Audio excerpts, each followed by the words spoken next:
এই মুহূর্তে কত মানুষ অসুস্থ বাংলাদেশে, তাই না? অসুস্থতার কথা বলায় আমার বিশেষ করে মনে পড়ে গেল, আপনারা জানেন যে বাংলাদেশের সাবেক 3 বারের প্রধানমন্ত্রী, বিএনপি চেয়ারপারসন, যাকে আপসহীন নেত্রী বলা হয়, তিনি আসলেই আপসহীন। কারণ তিনি কখনো জুলুমতন্ত্রের সাথে, স্বৈরতন্ত্রের সাথে আপোষ করেন নাই।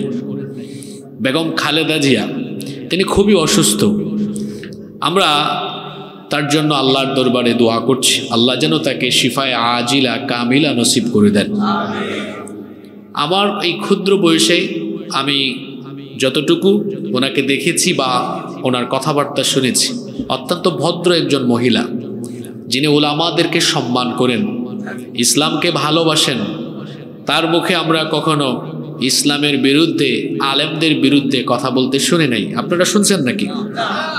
আমার দেশে যে গত 17 বছর এক রাবেয়া বছরই ছিল, এই রাবেয়া বছরই তো সুযোগ পেলেই আলেমদের বিরুদ্ধে কথা বলতো, বলে নাই? মরহুম আল্লামা আহমদ শফি রাহিমাহুল্লাহ পার্লামেন্টে তাকে তেতুল হুজুর বলেছে। শহীদ আল্লামা দেলোয়ার হোসেন সাইদিকে বারবার বিভিন্ন বক্তব্যে ধর্ষণকারী, মানবতা বিরোধী, অপরাধী বলেছে। নাউজুবিল্লাহি মিন যালিক। শয়তানও মাঝে মাঝে হাসে, আল্লাহ আমারে কেন শয়তান বানাইলা, আমার তো তার কাছে মরিদ হওয়া দরকার। এই জঘন্য মহিলা বেগম খালেদা জিয়াকে লম্বা একটা সময় জেলখানায় রেখেছে। তার শারীরিক অবস্থার অবনতি হওয়ার পেছনে এই দাজ্জাল মহিলার জুলুম নির্যাতন অনেকাংশেই দায়ী। এই মহিলা বলতো তিনি নাকি এতিম মিসকিনের টাকা চুরি করেছেন। তো তিনি এতিম মিসকিনের টাকা চুরি করে তিনি তো দেশ থেকে তোমার মতো চোরের মতো পালিয়ে যাননি, তুমি পালিয়ে গিয়েছো কেন? আর এই মহিলার অতীত ভালো না, সে আগেও পালিয়েছে, এখনও পালিয়েছে। আপনারা বলেন তো, কেউ যদি মানুষের জন্য ভালো কাজ করে সে কি কখনো পালাতে পারে? বাড়িওয়ালা পালায় না চোর পালায়? বাড়িওয়ালা পালায় না ডাকাত পালায়? চোর ডাকাতেরা পালায়, ভালো মানুষরা কখনো পালায় না। তো বেগম খালেদা জিয়ার কথা বলছিলাম, তিনি যদি এদের সাথে আপোষ করতেন, জেলে যাওয়া, বালুর ট্রাকের কথা মনে আছে আপনাদের না ভুলে গেছেন আপনারা? তিনি বের হয়েছিলেন কিন্তু ঘর থেকে বের হয়ে, আমি জানি না আপনাদের মনে আছে কিনা, তিনি বেশ কয়েকটা কথা বলেছিলেন, এখনো আমার কানে ওনার কথাগুলো বাজে। তিনি বলেছিলেন যে এরা এতিমকে, আলেমদেরকে অসম্মান করে জেলখানায় ঢুকিয়ে রাখে। বক্তব্য মনে আছে? যারা বিএনপি করেন শোনেন, আপনাদের নেত্রীর কাছ থেকে শব্দ চয়ন শিখেন। তিনি আলেমদেরকে বড় সম্মান করে কথা বলতেন। এখন আমরা বাংলাদেশে কিছু লোক দেখি, এরা ভারতের ট্যাবলেট গিলেছে, ভারতের ট্যাবলেট গিলে ওই ভাষায় কথা বলে, ভারতীয় চামচার মতো কথা বলে। বাংলাদেশে টিকে থাকা যাবে না। বেগম খালেদা জিয়ার কাছ থেকে ভাষা শিখুন। তিনি আলেমদেরকে সম্মান করতেন, এজন্য এদেশের সকল আলেম বেগম খালেদা জিয়াকে সম্মান করে, তার জন্য দোয়া করে। এদেশের সব আলেমরা কিন্তু বেগম খালেদা জিয়াকে সম্মান করে কথা বলে। কেন? ওনার প্রতি আলেমদের সম্মান কেন আছে?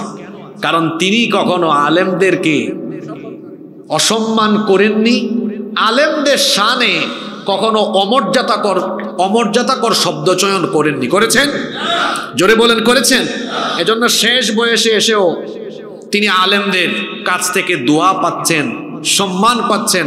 এটা অব্যাহত থাকবে, কারণ তার অতীত ভালো, তার কর্মযোগ্য ভালো। আপনি ভালো কাজ করলে মানুষ আপনার জন্য দোয়া করবে, ঠিক না বেঠিক? আমরা ওনার জন্য দোয়া করছি, আল্লাহ তাআলা ওনাকে নেক হায়াত দান করেন।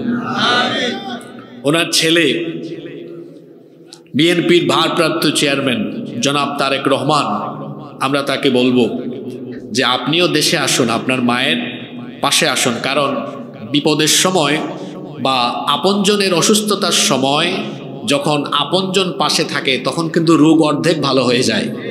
তবে তিনি গতকাল তার ফেসবুক পোস্টের মাধ্যমে একটা আশঙ্কার কথা ব্যক্ত করেছেন। আমি তার প্রতি যথেষ্ট সম্মান রেখেই বলতে চাই, আপনি মানুষের উপরে আস্থা রাখেন, কারণ বাংলাদেশের চিত্র তো বদলে গিয়েছে। যদি আপনি আপনার নিরাপত্তাহীনতার কথা মনে করেন, আপনি দেশের জন্য কাজ করলে আপনার মাকে যেমন দেশের মানুষ ভালোবেসেছে, আপনাকে ভালোবেসে এদেশের প্রত্যেকটা জনগণ আপনার পাশে থাকবে। আপনি কিসের ভয় করেন? জনগণের জন্য কাজ করলে জনগণই আপনার সিকিউরিটি দিবে, আপনার কোনো ভয়ের কারণ নাই। এজন্য আমরা বলবো, আপনি মায়ের ছেলে, মায়ের কাছে আসেন। আপনি আপনার মায়ের মতো কাজ করলে এদেশের আলেমদেরকে পাশে পাবেন, জনগণও আপনার পাশে থাকবে। যাই হোক, আমরা সেদিকে যাচ্ছি না। আর আপনাদের কষ্ট হচ্ছে? চলেন আমরা আল্লাহর কালাম থেকে কিছু কথা শুনব ইনশাআল্লাহ। আমরা যেন আল্লাহর কালাম থেকে হেদায়েতি কথা বলতে পারি এবং শুনতে পারি। আল্লাহ তাআলা আমাদের সবাইকে সেই তৌফিক দান করেন। আমরা সবাই বলি আমিন। আমরা আল্লাহর কালাম থেকে কথা বলবো। এই কোরআন যিনি নাজিল করেছেন, গলার আওয়াজ বড় করে সবাই বলেন তো তিনি কে? আল্লাহ তাআলা এই কিতাব আজ থেকে ১৫০০ বছর আগে নাজিল করেছেন। আমাদের একটা অসম্ভব রকমের ভুল ধারণা হলো, আমরা মনে করি কোরআন হলো ধর্মীয় কিতাব। এটা সম্পূর্ণ রকমের একটা ভুল ধারণা। কোরআন ধর্মীয় কোনো কিতাব নয়। তাহলে কোরআন কি? কোরআন হচ্ছে জীবন পরিচালনার চূড়ান্ত দিক নির্দেশনা। আরও সংক্ষেপে যদি বলেন, তাহলে আপনার জীবন পরিচালনার গাইডবুক, গাইডলাইন বা কনস্টিটিউশন হলো কোরআন। এখন আপনি বলবেন, হুজুর এখন তো টেকনোলজির যুগ, এখন তো আমরা স্যাটেলাইটের যুগে প্রবেশ করেছি। আধুনিক জ্ঞান বিজ্ঞান যখন উন্নতি উৎকর্ষের যুগে প্রবেশ করেছে, সেই যুগে ১৫০০ বছর আগে নাজিল হওয়া এই কিতাব, এটা জীবন পরিচালনার গাইডবুক হয় কেমনে? এটা তো বড় অবাস্তব, আশ্চর্যজনক একটি কথা। এটা আপনার কাছে মনে হতে পারে, কিন্তু এটাই বাস্তবিক। আপনি মনে করছেন ১৫০০ বছর আগে ব্যাকডেটেড যুগে নাজিল হওয়া কিতাবে আপডেটেড যুগে এখন আপনার জীবনের বিভিন্ন সেক্টর পরিচালনায় কি করে এটা গাইডবুক, গাইডলাইন বা কনস্টিটিউশন হতে পারে? আপনি যদি এমনটা ভেবে থাকেন, তাহলে আপনি ভুলের মধ্যে বসবাস করছেন। তার কারণ হলো আল্লাহর কালাম এটা ব্যাকডেটেড নয়, বরং এটা সর্বকালের, সর্বযুগের সর্বশ্রেষ্ঠ এবং মহাবিশ্বের মহাবিশ্বয় এই কিতাব হচ্ছে আল কোরআন। এটা কোনো কালেই ব্যাকডেটেড হয়নি, হবে না, বরং এটা হলো সম্পূর্ণ রকমের আপডেটেড একটি কিতাব। আল্লাহু আকবার। এই বিজ্ঞানের যুগেও আল্লাহর কালাম অচল নয়, বরং আপনার এই বিজ্ঞানের যুগের বিজ্ঞান প্রযুক্তি আল্লাহর কোরআনের তথ্যের কাছে এটা অক্ষম, দুর্বল। কারণ আপনার বিজ্ঞান যে ধারণা মানুষকে দিয়েছে কিছুকাল আগে, আল্লাহ তার কিতাবের ভেতরে এই সায়েন্টিফিক ধারণাগুলো ঢুকিয়ে দিয়েছেন আরো ১৫০০ বছর আগে। সুবহানাল্লাহ। তাহলে কোরআন আগে না বিজ্ঞান আগে? আজকে জরুরি কিছু কথাবার্তা হবে ইনশাআল্লাহ, ততক্ষণ আপনাদের মনোযোগ থাকবে তো? আমি বলছিলাম, বিজ্ঞান আপনাকে এই যুগে যা জানিয়েছে, আল্লাহ তার কিতাবে ১৫০০ বছর আগে তা জানিয়ে দিয়েছেন। সুবহানাল্লাহ। কি করে? আসুন আমরা কয়েকটি পয়েন্টের উপর কথা বলি। এই যে আপনারা বসে আছেন, এই পৃথিবী নামক গ্রহে আমরা যে বসবাস করছি, এই গ্রহ ছাড়াও সৌরজগৎ, গ্যালাক্সি কিংবা বিশাল এই মহাশূন্য বা সুবিশাল এই বিশ্বজগৎ, এটা কি করে সৃষ্টি হয়েছে? আপনি কি কখনো চিন্তা করেছেন how the universe was created? কি করে এই মহাবিশ্ব সৃষ্টি হয়েছে? স্টিফেন হকিং এর বিগ ব্যাং থিওরির আলোকে বিজ্ঞানীরা বলছেন, এই মহাবিশ্বের সব কিছু, অর্থাৎ সূর্য, চন্দ্র, গ্রহ, নক্ষত্র, তারকাপুঞ্জ, সব কিছু সৃষ্টির শুরুতে এই রকম জমাট বাঁধা অবস্থায় ছিল, পুঞ্জীভূত ছিল। অতঃপর মহাশূন্যে একটা ভয়ঙ্কর রকমের বিস্ফোরণ হয়েছে। এই বিস্ফোরণের ফলে সবকিছু আলাদা আলাদা হয়ে সেপারেট হয়েছে, অস্তিত্ব লাভ করেছে, এবং মহাবিস্ফোরণের ফলে সকল সৃষ্টি যে আলাদা আলাদা হয়ে অস্তিত্ব লাভ করেছে, বিজ্ঞান তার নাম দিয়েছে বিগ ব্যাং থিওরি, যেটা বর্তমান দুনিয়ার আলোচিত তথ্য। মহাবিশ্ব কি করে সৃষ্টি হলো? মহাবিশ্ব সৃষ্টির ধারণা বিজ্ঞান কিছুদিন আগে বিগ ব্যাং থিওরির মাধ্যমে পৃথিবীকে জানালো। অথচ আল্লাহর কিতাব, যেই কিতাবকে আমরা অনেকে ছু বা ঝাড়ফুকের কিতাব, তাবিজ কবজের কিতাব, খতমের কিতাব, রমজান মাসে তারাবির কিতাব মনে করি, আশ্চর্য কথা, এই কোরআন আমরা পড়লাম না, গবেষণা করলাম না, বুঝলাম না, অথচ এই কিতাবের ভেতরে মহাবিশ্ব সৃষ্টির এই চমৎকার বিজ্ঞানময় ধারণা রব্বুল আলামিন আজ থেকে ১৫০০ বছর আগে এই কিতাবের ভেতরে তা ঢুকিয়ে দিয়েছেন। কোরআনে কারীমের ২১ নম্বর সূরা সূরাতুল আম্বিয়া এর ৩০ নম্বর আয়াতে রব্বুল আলামিন বলছেন, আওয়ালাম ইয়ারাল্লাযীনা কাফারু আন্নাস সামাওয়াতি ওয়াল আরদা কানাতা রাতকান ফাফাতাকনাহুমা। আল্লাহ তাআলা বলছেন, অবিশ্বাসীরা কি দেখে না আসমান সমূহ আর জমিন সৃষ্টির শুরুতে একত্রিত অবস্থায় ছিল, পঞ্জীভূত ছিল। এখন আসমান উপরে, মাথার উপরে আসমান, পায়ের তলায় জমিন। আর আমার আল্লাহ বলছেন, আন্নাস সামাওয়াতি ওয়াল আরদা কানাতা রাতকা, আসমান আর জমিন এইভাবে লাগানো ছিল, একত্রিত ছিল। ফাফাতাকনাহুমা, অতঃপর আমি আমার মহা ক্ষমতা বলে তা আলাদা করে দিয়েছি। কি করে আল্লাহ আলাদা করে দিলেন? কোরআনের একটা মজা হলো, এক আয়াতের তাফসীর অন্য আয়াতের ভেতরে পাওয়া যায়। কোরআনে কারীমের ৪১ নম্বর সূরা, সূরা হামিম আস-সাজদা এর ১১ নম্বর আয়াতে রব্বুল আলামিন বলছেন, সুম্মাস্তাওয়া ইলাস সামাই ওয়া হিয়া দুখানুন ফাকালা লাহা ওয়ালিল আরদি ইতিয়া তাওআন আও কারহা ক্বালাতা আতাইনা তাইঈন। আল্লাহ তাআলা যখন মহাবিস্ফোরণ ঘটালেন, আপনারা জানেন কোথাও আগুন লাগলে সেখানে ধোঁয়া সৃষ্টি হয়। যখন মহাবিস্ফোরণ হলো, আসমান তখন ধোঁয়াশাচ্ছন্ন হয়ে গেল। আল্লাহ তাআলা তখন ধোঁয়াশাচ্ছন্ন আকাশের দিকে মনোনিবেশ করে আসমান আর জমিনকে অর্ডার করলেন, তোমরা পরস্পর আলাদা হয়ে যাও। আসমান জমিন তখন জবাব দিল, ক্বালাতা আতাইনা তাইঈন, আমরা আমাদের রবের হুকুম মেনে অনুগতদের মতো অস্তিত্বমান অবস্থায় আলাদা হয়ে গেলাম। 1979 সালে সৌদি আরবের রাজধানী রিয়াদে একটি কনফারেন্স হয়েছিল। সেটির নাম ছিল মুক্তামার আশ-শাবাব, ইউথ কনফারেন্স। সেই কনফারেন্সে ইউনাইটেড স্টেট অফ আমেরিকার বিখ্যাত একজন বিজ্ঞানী বালমার সেখানে উপস্থিত ছিলেন। ওই কনফারেন্স হলে ওই দুইটা আয়াত তিনি যখন শুনলেন, সাথে সাথে দাঁড়িয়ে গেলেন, দাঁড়িয়ে বললেন, হাউ ইজ ইট পসিবল, এটা কি করে সম্ভব?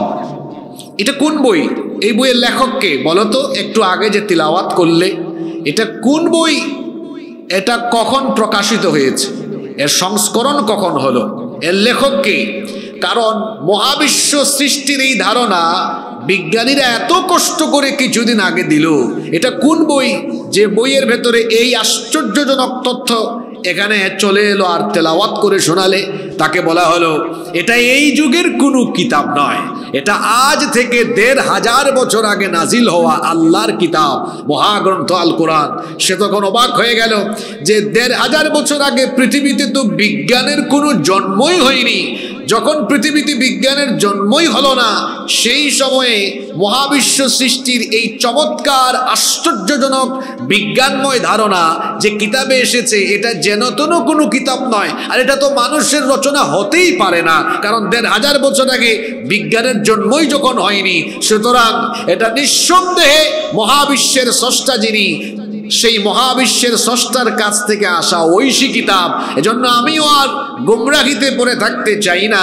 সেই কনফারেন্স হলে থাকা প্রত্যেকটি মানুষকে সাক্ষী রেখে সেখানেই সে কালেমা পড়ে মুসলমান হয়ে গিয়েছে। সুবহানাল্লাহ। বিজ্ঞান যত এগিয়ে যাচ্ছে, কোরআন বুঝা মানুষের জন্য সহজ হচ্ছে, অপরদিকে বিজ্ঞান যত উন্নত হচ্ছে, পৃথিবীর বিজ্ঞান আর বিজ্ঞানীরা মাথা নত করে দিয়ে কোরআনের সামনে সারেন্ডার করতে বাধ্য হচ্ছে। আল্লাহু আকবার। কিন্তু আশ্চর্যের কথা হলো, আপনি কোরআন পড়লেন না, আপনার সন্তানকে পড়ালেন না, আপনি কোরআন থেকে পিছিয়ে। কারণ হলো পৃথিবীর কোরআন বিরোধীরা ষড়যন্ত্র করে আপনার সিলেবাস থেকে কোরআন বাদ দিয়েছে, যাতে করে আপনাকে তাদের গোলাম বানিয়ে তাদের পায়ের সামনে মাথা নত করিয়ে রাখতে পারে। আপনি কোরআন শিখলে তো পৃথিবীতে উন্নত জাতি হয়ে যাবে না, জন্য কোরআন তারা আপনাকে শিখতে দিবে না। আপনি মনে করেন এটা মোল্লা মৌলবীদের কিতাব, কে বলেছে আপনাকে? It's the source of knowledge and science, এটা জ্ঞান বিজ্ঞানের উৎস। আপনি দেখুন, অবাক হয়ে যাবেন। আপনি একটু উপরের দিকে চলেন, একটু উপরের দিকে কথা বলি। আমাদের মাথার উপরে যে বিশাল আকাশ, বিশাল এই আসমান, জোরে বলেন তো এটি যিনি বানিয়েছেন, গলার আওয়াজ বাড়িয়ে বলেন তিনি কে? আমার আল্লাহই বলছেন, এটা আমিই বানিয়েছি। বানানোর মধ্যে আমার কুদরত দেখো, আমার কুদরত দেখে তুমি কেন আমাকে নিয়ে চিন্তা করো না? ধারণা করছি এখানে সব মিলিয়ে হয়তো ৪.৫ বা ৫,০০০ স্কোয়ার ফিটের একটা প্যান্ডেল হবে। এই ৪.৫ বা ৫,০০০ স্কোয়ার ফিটের এই প্যান্ডেলকে দাঁড় করিয়ে রাখার জন্য কমসে কম এখানে প্রায় ২৫ থেকে ৩০টা খুঁটি ব্যবহার করা হয়েছে।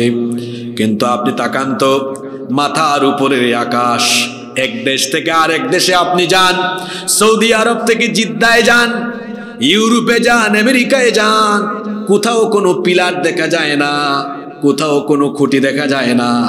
কোরআনে কারীমের ১৩ নম্বর সূরা সূরাতুর রা'দের ২ নম্বর আয়াতে আমার আল্লাহ বললেন, আল্লাহুল্লাযী রাফা'আস সামাওয়াতি বিগাইরি আমাদিন তারাউনাহা সুম্মা ইসতাওয়া আলাল আরশ। তোমাদের মাথার উপরে দৃশ্যমান কোনো পিলার, দৃশ্যমান কোনো খুঁটি স্তম্ভ ছাড়া শূন্যের উপরে এই আসমানকে যিনি ঝুলিয়ে রেখেছেন, স্থাপন করেছেন, গলার আওয়াজ বড় করে বলেন তিনি কে? সেই আল্লাহ এই আসমান কেন বানিয়েছেন? বাবারা, ভাইয়েরা, কখনো কি চিন্তা করেছেন? আসেন একটু চিন্তার খোরাক আপনার মাথায় ঢুকায় দেই। এই শামিয়ানা কেন দিলেন এখানে আজকে আপনারা? যাতে করে রাতে ওয়াজ শুনতে পারেন ভালো করে, কুয়াশা যেন বারে বারে না পড়ে, তাও পড়ে যাচ্ছে। বাসা বাড়িতে টিনের চাল আর পাকা ছাদ ডালাই কেন দিলেন বলেন?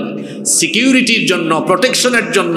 শীতকালে যেন বাড়িতে কুয়াশা না পড়ে, বর্ষাকালে যেন বৃষ্টি না পড়ে, আর গ্রীষ্মকালে যেন রোদের তাপ না লাগে। তো মাথার উপরে এই বিশাল আকাশ আল্লাহ এমনি এমনি কি স্থাপন করেছেন? নিশ্চয়ই না। কেন আল্লাহ স্থাপন করেছেন? The sky has been built as a roof for the protection of the earth. আল্লাহ তাআলা এই আসমানকে মাথার উপরে এমনি এমনি স্থাপন করেন নাই, এটাকে আল্লাহ তাআলা পৃথিবীবাসীর সুরক্ষার জন্য একটি সুরক্ষিত ছাদ বানিয়েছেন। সুবহানাল্লাহ পড়বেন না? কথাটা কি বললাম? সুরক্ষিত ছাদ। দেখুন, ঊনবিংশ শতাব্দীতে বিজ্ঞানীরা গবেষণা করে দেখলেন যে আসমান, এ তো শুধু আসমান নয়, এটা তো আমাদের বিরাট একটা প্রোটেকশন বা নিরাপত্তা ব্যবস্থা। তার কারণ হলো আল্লাহ তাআলা আসমানে মহাশূন্যের মধ্যে বায়ুমণ্ডলীয় অনেকগুলো স্তর সৃষ্টি করেছেন। বিজ্ঞান তো গবেষণা করে বলেছে 7টা স্তর, আর আল্লাহ কোরআনে ১৫০০ বছর আগেই বলে দিয়েছেন 7 তরাইক, 7 স্তর বিশিষ্ট আকাশ আছে। 7টা স্তর এই বায়ুমণ্ডলের মধ্যে আছে। আজকের আধুনিক বিজ্ঞান গবেষণা করে করে এগুলোর নামও দিয়েছে: troposphere, stratosphere, ionosphere, ozone layer, magnetosphere, exosphere, এরকমের 7টা বায়ুমণ্ডলীয় স্তর আছে। আপনাদেরকে বোঝানোর জন্য আমি সহজ বাংলায় বলি, 7টা ফিল্টার বলতে পারেন, ফিল্টারের স্টেজ বলতে পারেন। পানির ফিল্টার দেখছেন না আপনারা? ফিল্টারের বিভিন্ন স্টেজ থাকে না, ধাপ থাকে না? এরকমের 7টা ধাপ বা স্টেজ কিংবা ধাপ, অথবা আপনি এটাকে স্তর বলতে পারেন। এটা কেন আল্লাহ দিয়েছেন? এটা না দিলে আপনি 1 সেকেন্ডও পৃথিবীতে শ্বাস ফেলতে পারতেন না, বাঁচতেই পারতেন না। কেন জানেন? এই যে ধরুন, এই পৃথিবী থেকে সূর্য হলো 15 কোটি কিলোমিটার দূরে। 15 কোটি কিলোমিটার দূর থেকে সূর্য আমাদেরকে হিট করে। আর এর টেম্পারেচার আমরা পাই কত? বাংলাদেশে তো আমরা 38, 39, 40-এর বেশি পাই না। আজকে দিনের বেলা জানি না চাঁদপুরে কত ছিল, চট্টগ্রামে 28, 29 ডিগ্রি ছিল। তো দেখেন, আমি যদি 29 ধরি, যুবক ভাইরা ভালো করে শোনেন, আমরা পাইলাম 29 ডিগ্রি। সূর্য কত দূরে? 15 কোটি কিলোমিটার দূরে। তাও সূর্যের আলো পৃথিবীতে পৌঁছাতেই সময় লাগে 8 মিনিট 10 সেকেন্ড। আর এটা সরাসরি আসে না, এটা মাঝখানে বাধাপ্রাপ্ত হয়ে যায়। বাধাপ্রাপ্ত না হইলে খবর ছিল, কারণ এই যে দেখেন এই লাইট, এগুলোর পাওয়ারকে ইউনিট বলা হয়। হয়তো এটা 50 ইউনিট বা আমি ধরলাম 100 ইউনিট।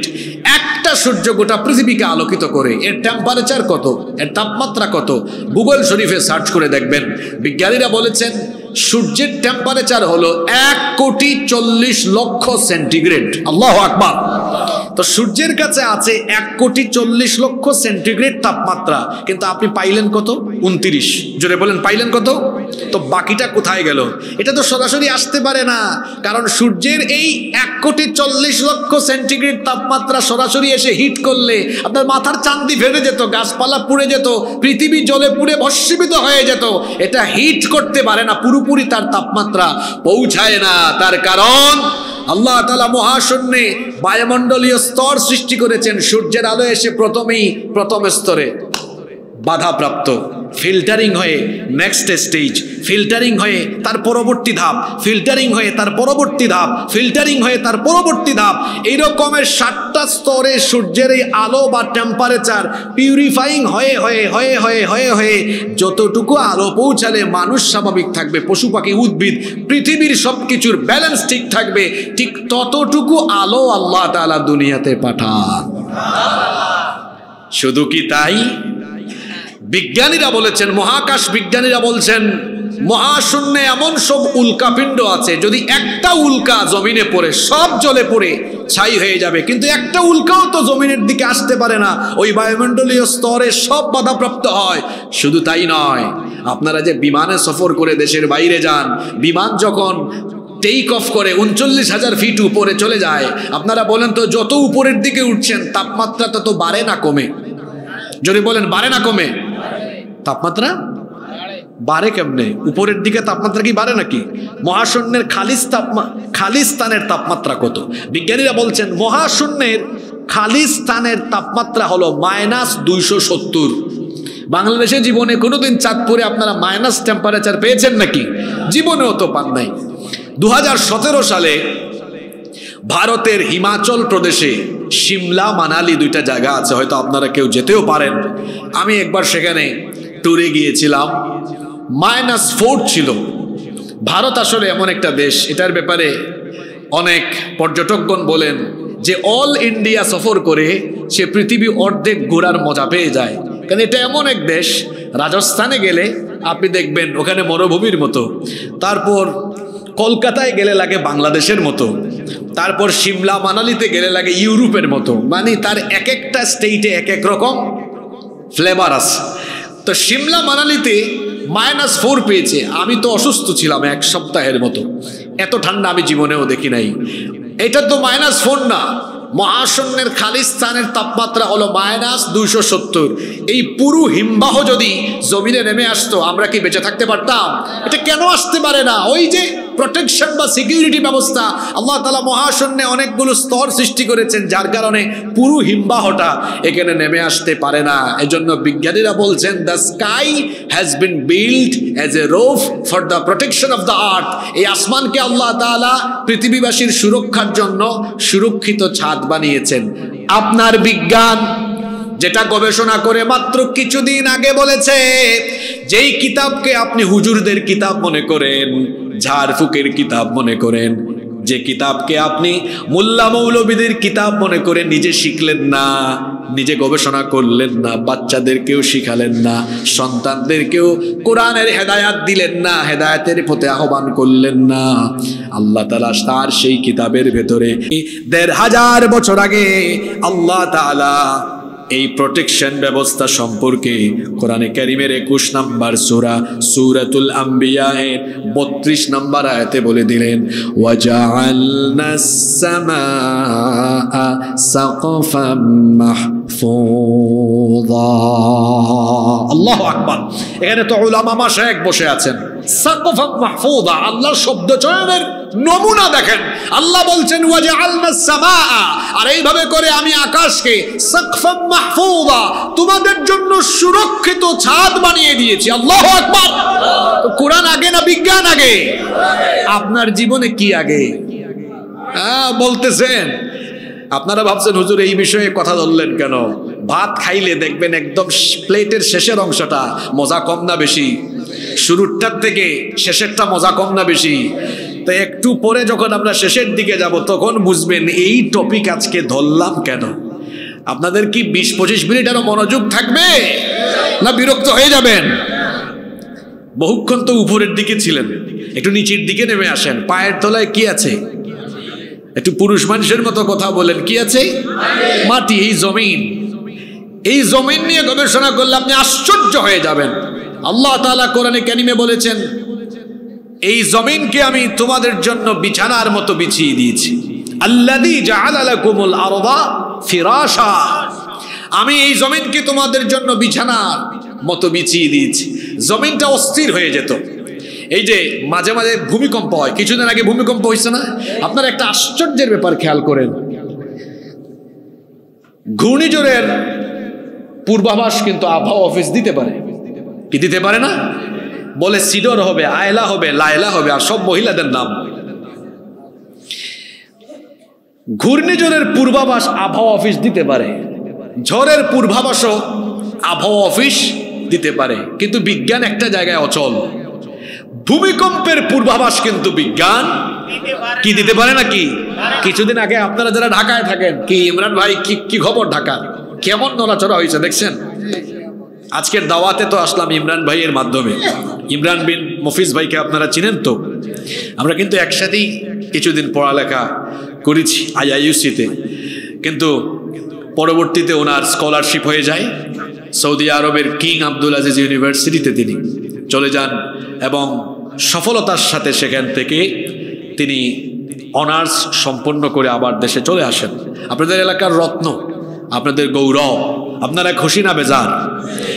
ছাত্র হিসাবে খুবই মেধাবী, ব্যবহারে অত্যন্ত বিনয়ী এবং ভাষায় খুব মার্জিত, ব্যবহারে অমায়িক।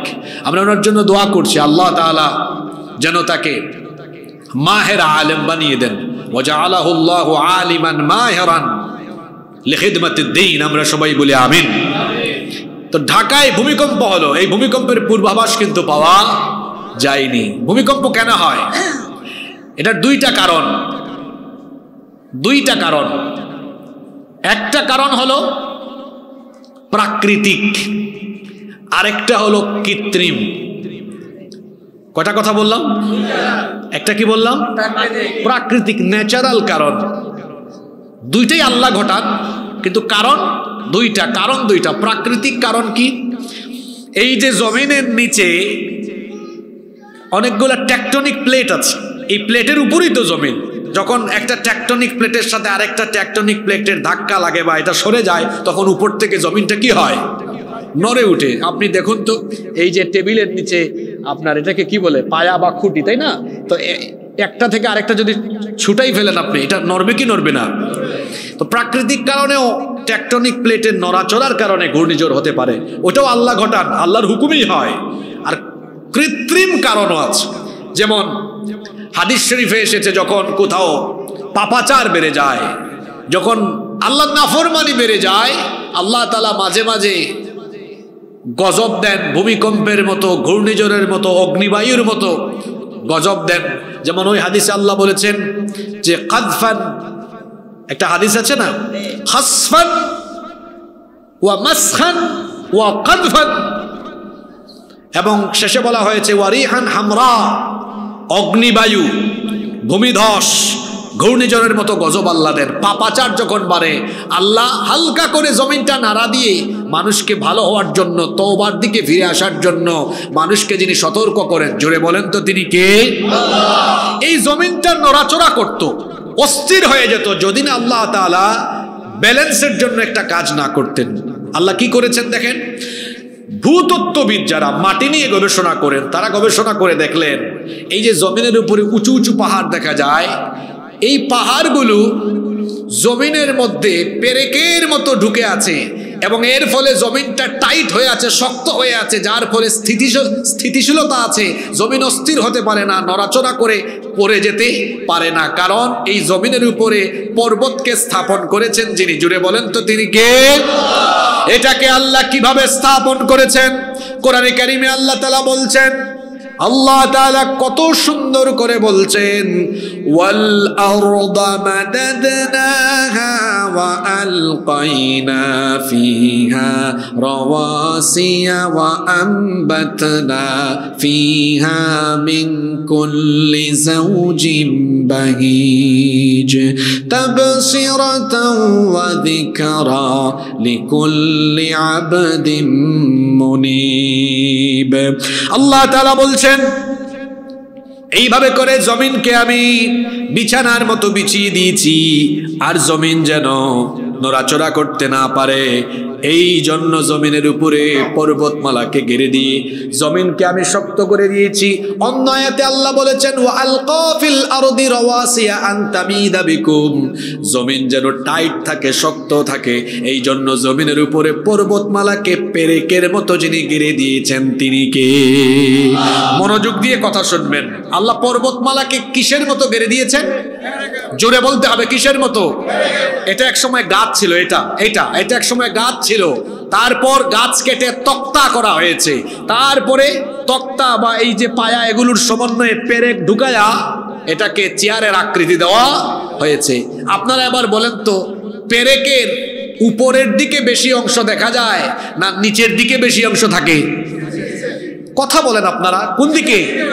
তো আপনারা যে দেখেন, আমার বাড়ি তো সিলেটে পাহাড় আর পাহাড়, খাগড়াছড়িতে, রাঙামাটিতে পাহাড় আর পাহাড়। আপনারা বলেন তো, পাহাড় আমরা তো উপরের দিকেই বেশি দেখি, তাই না? তো আল্লাহ তো কোরআনে বলেছেন যে পর্বতকে আমি পেরেকের মতো গেড়ে দিয়েছি। তাহলে কোরআনের কথাগুলোকে বাস্তবতার সাথে মিলাতে হলে তাহলে দেখতে হবে আসলে পাহাড়গুলো উপরের দিকে বেশি না নিচের দিকে বেশি। আজকের বিজ্ঞান ভূতত্ত্ববিদরা এটা নিয়ে গবেষণা করেছেন, আপনি গুগলেও সার্চ করলে পাবেন। এই যে মাউন্ট এভারেস্টের চূড়া হলো জমিন থেকে 9 কিলোমিটার উঁচু। কত কিলোমিটার উঁচু? বিজ্ঞানীরা গবেষণা করে দেখেছেন এর গভীরতা ভেতরের দিকে হলো 125 কিলোমিটার পর্যন্ত বিস্তৃত। সুবহানাল্লাহ কইতে ইচ্ছে করলো না আপনাদের? উপরের দিকে 9, নিচের দিকে, মানে বুঝছেন প্রায় কত গুণ? প্রায় এদিকে 9 আর এদিকে 125, প্রায় 15-20 গুণ বেশি অংশ কোন দিকে? নিচের দিকে। তাহলে আল্লাহ বললেন পর্বত পেরেকের মতো, তো ঠিকই তো আছে, পেরেকের বেশিরভাগ অংশ তো নিচের দিকেই থাকে। আপনি বিজ্ঞান নিয়ে ফুটানি করেন, আপনার বিজ্ঞান এটা জেনেছে কিছু কাল আগে, আর আমার আল্লাহ কোরআনে বলেছেন 1500 বছর আগে। আল্লাহু আকবার। আপনি উপরের দিকে আর নিচের দিকে যাবেন কেন? আপনার নিজের দিকে তাকান, আপনার নিজের দিকে তাকান, আপনি অবাক হয়ে যাবেন আপনার নিজের দিকে তাকালে। এই যে দেখেন, আমার দিকে তাকান, ফিঙ্গারপ্রিন্ট, আরবিতে বলা হয় বাসমা, ইংরেজিতে বলা হয় ফিঙ্গারপ্রিন্ট, আঙ্গুলের ছাপ। পাসপোর্ট অফিসে গেলে কি দেওয়া লাগে? জমি জমার রেজিস্ট্রিতে, সাব রেজিস্ট্রি অফিসে গেলে কি দেওয়া লাগে? তারপরে সিম কিনতে গেলে কি দেওয়া লাগে? ভোট দিতে গেলেও লাগে, এটা সব জায়গায় লাগে। কেন জানেন? উনার সিগনেচার চাইলে আমি নকল করতে পারবো, আমার সিগনেচার আপনি নকল করতে পারবেন, কিন্তু ফিঙ্গারপ্রিন্ট তো নকল করা যায় না। পৃথিবীতে 800 কোটি মানুষ বাস করে, কারো ফিঙ্গারপ্রিন্টের সাথে অন্য কারো ফিঙ্গারপ্রিন্টের কোনো মিল নাই। এমনকি আশ্চর্যজনক কথা হলো, আপনার হাতে 10টা আঙ্গুল, একটার সাথে আরেকটার ফিঙ্গারপ্রিন্টের কোনো মিল। এখন 2025 সাল শেষ হচ্ছে, 1800 সালের আগে পৃথিবীতে ফিঙ্গারপ্রিন্টের কথা মানুষ জানতই না। ব্রিটিশ বিজ্ঞানী উইলিয়াম হার্সাল মানবদেহের উপরে গবেষণা চালিয়ে সর্বপ্রথম এই ফিঙ্গারপ্রিন্টের ধারণা এবং ব্যবহার ইংল্যান্ডে আরম্ভ হয়। ইংল্যান্ড থেকে ধীরে ধীরে এটা সারা দুনিয়ায় ছড়িয়ে যায়। 1800 সাল আর 2025 কত বছর? 225 বছর, তাই না? 200 বছর আগে যে ফিঙ্গারপ্রিন্টের ধারণা পৃথিবীর মানুষ জানলো, এবং বর্তমানে অফিসে ঢুকলেও ফিঙ্গারপ্রিন্ট, যাওয়ার সময় ফিঙ্গারপ্রিন্ট। যেই কোরআনকে হুজুরদের মুল্লাদের কিতাব মনে করে শিখলেন না, পড়লেন না, সন্তানদেরকেও শিখালেন না, সেই কোরআনে আল্লাহ তাআলা আজ থেকে আরো 1500 বছর আগে কোরআনে কারিমের 75 নম্বর সূরা সূরাতুল কিয়ামার 3 এবং 4 নম্বর আয়াতে আল্লাহ তাআলা বললেন, আয়াহসাবু আল্লান নাজমা'a 'idama বালা কাদিরিনা আলা আন নুসাউইয়া বানানা। যারা মনে করে মানুষ মারা যাওয়ার পরে তার শরীর যখন পচে গলে মাটির সাথে মিশে যাবে, অস্থি পিঞ্জর হাড্ডি গুড্ডি সব চূর্ণ বিচূর্ণ হয়ে যখন আলাদা আলাদা হয়ে যাবে, এগুলোকে জোড়া লাগিয়ে কিভাবে আবার মানুষকে জীবিত করা হবে, যারা এ ব্যাপারে সন্দিগ্ধ সন্দিহান, আল্লাহ তাদের কথার জবাব দিতে গিয়ে বললেন, বান্দারে শোনো, তোমার শরীরের অস্থি পিঞ্জর সবকিছু ছিন্ন ভিন্ন এবং আলাদা আলাদা হয়ে যাওয়ার পরেও সেগুলোকে তো আমি জোড়া লাগাবোই। তার পাশাপাশি বান্দা শোনো, বালা কাদিরিনা আলা আন নুসাউইয়া বানানা, এমনকি তোমাদের প্রত্যেকের হাতের আঙ্গুলের যে মাথা আছে, আঙ্গুলের ছাপ পর্যন্ত আমি আবার পুনর্বিন্যস্ত করে দিব। আল্লাহু আকবার। এই যে এতগুলো কথা এতক্ষণ ধরে বললাম, তাহলে বলেন তো বিজ্ঞানের যুগে এই কোরআন সচল না অচল? পুরুষ মানুষের মতো জবাব দেন, সচল না অচল? আরো জোরে বলেন, সচল না অচল? এই কোরআন আপনি শিখলেন না, আপনার সন্তানদেরকেও আপনি শিখালেন না। এখানে বিজ্ঞান এর বিভিন্ন থিওরি নিয়ে আলোচনা করলাম বলে আপনি কোরআনকে বিজ্ঞানের কিতাব বলতে পারবেন না। কোরআনের সাহিত্যের অনেক ফ্লেভার পাওয়া যায়, কবিতার ছন্দের মতো ছন্দগত মজা পাওয়া যায়, এখানে ঐতিহাসিক অনেক নিগুড় তথ্য পাওয়া যায়। তাই বলে এটা ইতিহাসের কিতাব, বিজ্ঞানের কিতাব, সাহিত্যের কিতাব নয়। তাহলে কোরআনটা মূলত কি? কোরআন মূলত হচ্ছে হেদায়াতের কিতাব। কথা বুঝে থাকলে বলেন, কোরআন মূলত কিসের কিতাব?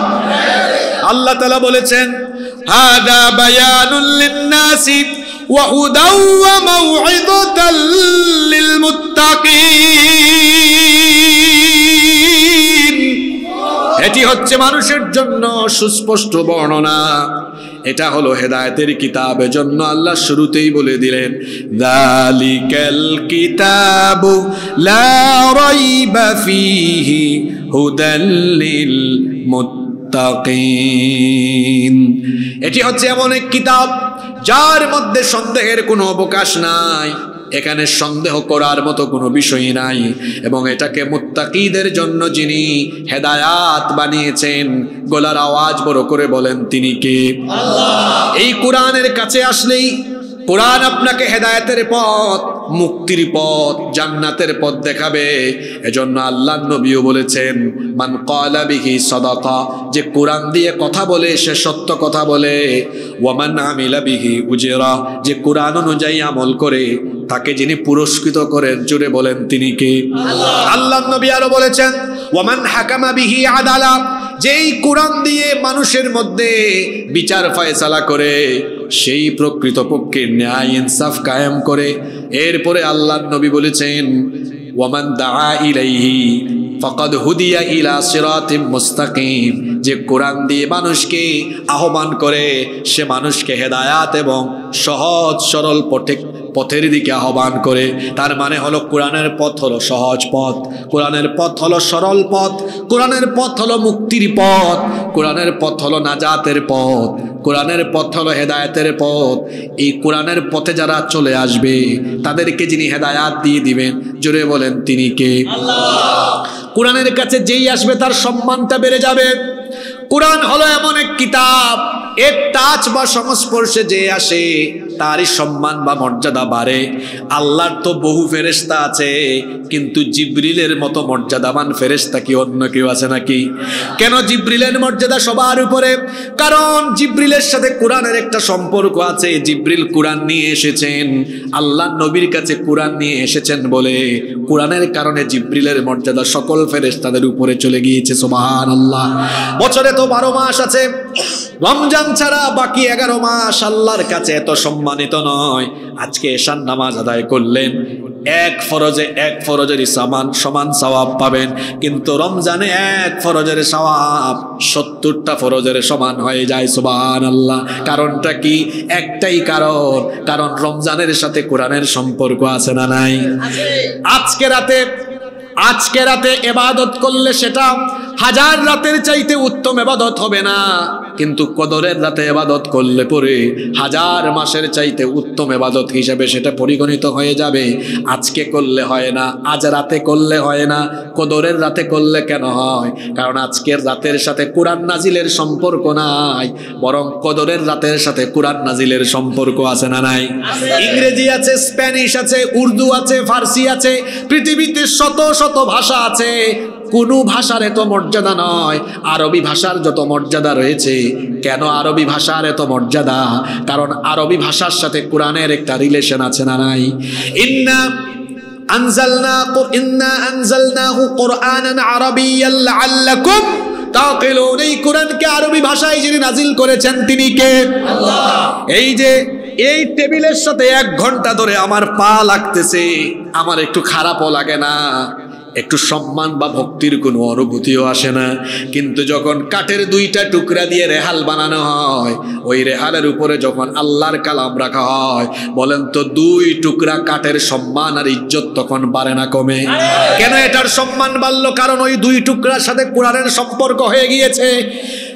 কাপড় দেখবেন, কত কাপড় আমাদের পায়ের নিচে থাকে, এখানেও দেখেন আমাদের পায়ের নিচে কাপড় আছে, আমাদের কোনো খারাপ লাগে না, খারাপ কোনো অনুভূতি আসে না। কিন্তু ছোট্ট একটা কাপড়ের টুকরা দিয়ে যখন গিলাফ, জিলবাব বা বস্তনি বানানো হয়, সেটা হাত থেকে পড়ে গেলে কত খারাপ লাগে। কারণ হলো এই কাপড়ের সাথে কিসের সম্পর্ক আছে? আল্লাহর কোরআনের সাথে সম্পর্কিত হওয়ায় যদি কাপড়ের, কাঠের, মাসের, দিনের, রাতের সম্মান বাড়ে, তো আপনার মতো 3.5 হাত মানুষ যদি মানুষের তৈরি করা পথ মত দুনিয়ার সমস্ত জাহেলিয়াতকে পায়ের তলায় বিসর্জন দিয়ে যদি আপনি আল্লাহর কোরআনকে বুকে ধারণ করে, লালন করে, কোরআন পড়ে, কোরআন বুঝে, কোরআনের রঙে রঙিন হয়ে জীবনটাকে যদি গঠন করতে পারেন, আপনার মর্যাদা এত বেশি বেড়ে যাবে। আল্লাহর রাসূল বলেছেন, আল কোরআনু শাফিউম মুশাফফা। কোরআন হচ্ছে এমন সুপারিশকারী কিতাব, যার সুপারিশ যিনি সরাসরি কবুল করবেন তিনি কে? ফামান জাআলাহু আমামাহু কাদাহু ইলাল জান্নাহ।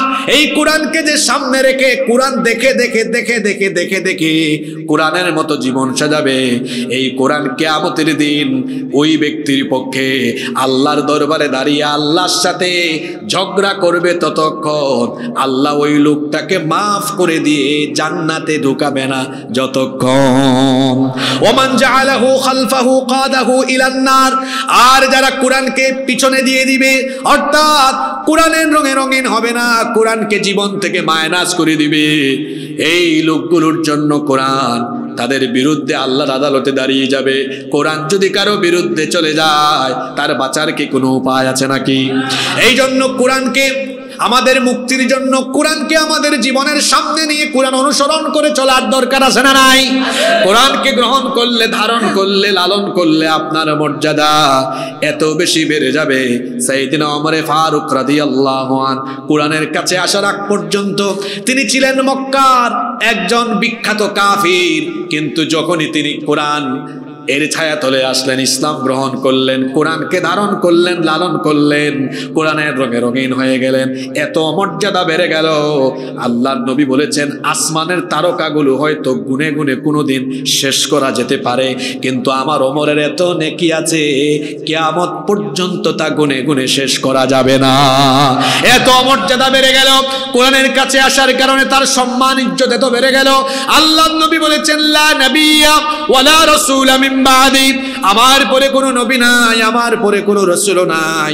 লাউ কানা নাবিয়্যাম মিন বাদি লাকানা ওমর, আমার পরে কেউ যদি নবী হওয়ার যোগ্যতা রাখতো, আমার পরে আমার ওমরই রাসূল হয়ে যেত। আল্লাহু আকবার। ওমর রাদিয়াল্লাহু আনহুর এত সম্মান, এত মর্যাদা বাড়ল কেমনে? কারণ কোরআনের সাথে তার সম্পর্ক ছিল। কোরআনের সাথে থাকলে ব্যক্তির সম্মান বাড়ে, ব্যক্তির মর্যাদা বাড়ে। ঠিক তেমনি ভাবে যদি কোনো সমাজ কোরআনকে ধারণ করে, কোরআনকে গ্রহণ করে নেয়, সেই সমাজকেও যিনি আলোকিত সমাজ বানিয়ে দিবেন, গলার আওয়াজ বড় করে বলেন তিনি কে? আল্লাহ।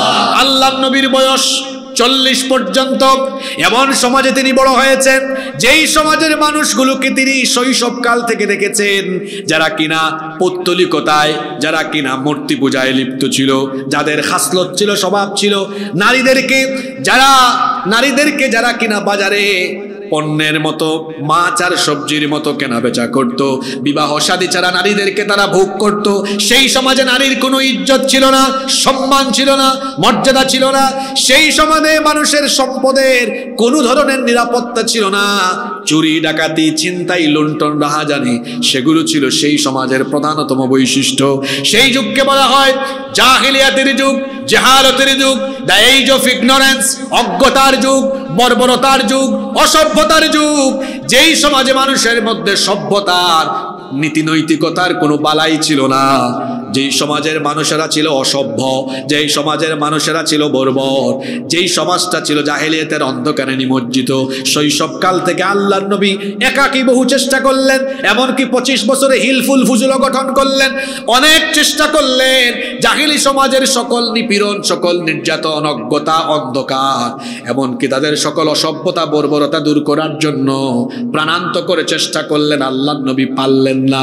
যখন 40 বছরে আল্লাহ তার কাছে কোরআন দিলেন, কোরআনের দাওয়াত আরম্ভ করলেন। প্রথমে কোরআন দিয়ে এক ঝাঁক মানুষ তৈরি করলেন। 13টা বছর ধরে নির্যাতিত হলেন, নির্যাতিত নিপীড়িত হয়েও দাওয়াত চালিয়ে যেতে লাগলেন। 13টা বছর তিনি কোরআনের আলোয় আলোকিত মানুষ গঠন করে, তারপরে মক্কা থেকে মদিনায় হিজরত করে যখন কোরআন দিয়ে কোরআনের সমাজ গঠন করলেন, সেই সমাজ পৃথিবীর শ্রেষ্ঠ সমাজ, পৃথিবীর শ্রেষ্ঠ রাষ্ট্রে পরিণত হয়ে গেল। সুবহানাল্লাহ। তাহলে কি বোঝা গেল?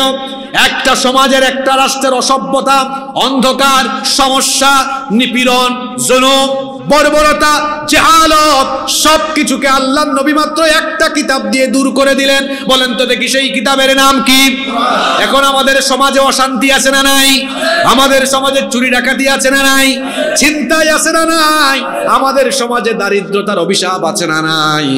আমরাও আমাদের সমাজের অশান্তি, আমরা আমাদের সমাজের অসভ্যতা, বর্বরতা, অধিকার হারা মানুষের অধিকার, এমনকি সকল ধরনের জাহালত, এমনকি ন্যায় ইনসাফ সহ প্রতিটা মানুষের দুয়ারে দুয়ারে কল্যাণের বার্তা যদি আমরা পৌঁছে দিতে চাই, তাহলে আল্লাহর নবীর মতো আল্লাহর কোরআনকে ধারণ করে, লালন করে সমাজের সর্বত্র যদি আমরা আল্লাহর বিধানকে প্রতিষ্ঠা করতে পারি, তাহলে কোরআনের বিধানের বদৌলতে আমাদের সমাজের অশান্তি দূর করে দিয়ে সমাজের ভেতরে যিনি শান্তি রহমতের ফল্লুধারা নাজিল করে দিবেন তিনি কে? কারণ এই কিতাব এমন কিতাব, এটা শুধু তিলাওয়াত, ঝাড়ফুঁক আর রমজান মাসে তারাবির সময়ে তেলাওয়াতের কিতাব নয়, একদিকে এটা যেমন জ্ঞান বিজ্ঞানের কিতাব, অন্যদিকে এটা হলো হিদায়াতের কিতাব, তার পাশাপাশি এটা হলো মানুষের মুক্তির কিতাব। এই কিতাব মানুষকে অর্থনৈতিক মুক্তির পথ দেখায়, এই কিতাব মানুষকে দুনিয়া আখিরাতে নাজাতের পথ দেখায়। এমন এক কিতাব আল্লাহ আমাদেরকে দিয়েছেন আমাদের জীবনের সকল সেক্টর, সকল দিক এবং বিভাগকে পরিচালনা করার জন্য। সকল কিছু কোরআনের ভেতরে যিনি সন্নিবেশিত করেছেন, পুরুষোচিত কণ্ঠে জবাব দিয়ে বলেন তো তিনি কে? এজন্য রব্বুল আলামিন কোরআনে কারীমে বড় চমৎকার করে বলেছেন। আল্লাহ তাআলা বলছেন, বান্দা শোনো, এমন কিতাব দিয়েছি। কোরআনে কারীমের 16 নম্বর সূরা সূরাতুন নাহলের 89 নম্বর আয়াতের শেষাংশে আল্লাহ বলছেন, ওয়ানাজ্জালনা আলাইকাল কিতাবা তিবয়ানাল লিকুল্লি শাইইন ওয়া হুদান ওয়া রাহমাতান ওয়া বুশরা লিল মুসলিমিন। ও আমার নবী, আপনার কাছে এমন এক কিতাব নাজিল করেছি, তিবয়ানাল লিকুল্লি শাই, যেই কিতাবের ভেতরে আমি সব কিছু ঢুকিয়ে দিয়েছি। এমন কোনো বিষয় নাই যা কোরআনের ভেতরে নাই, বরং সকল কিছু এই কোরআনের ভেতরে যিনি খুলে খুলে বয়ান করেছেন, জুড়ে বলেন তিনি কে? এজন্য রব্বুল আলামিন কোরআনুল কারীমের 6 নম্বর সূরা সূরাতুল আনআমের 38 নম্বর আয়াতের শেষাংশে আরো বললেন, মা ফাররাতনা ফিল কিতাবি মিন শাইইন থুম্মা ইলা রাব্বিহিম ইউহশারুন। তোমাদের যা যা প্রয়োজন, তোমাদের যা যা দরকার, সব কিছুই কোরআনে আমি ঢুকিয়ে দিয়েছি। এমন কোনো জিনিস নাই যা কোরআনের ভেতরে নাই। সব কিছু বলেন তো দেখি কোরআনের ভেতরে আছে না নাই?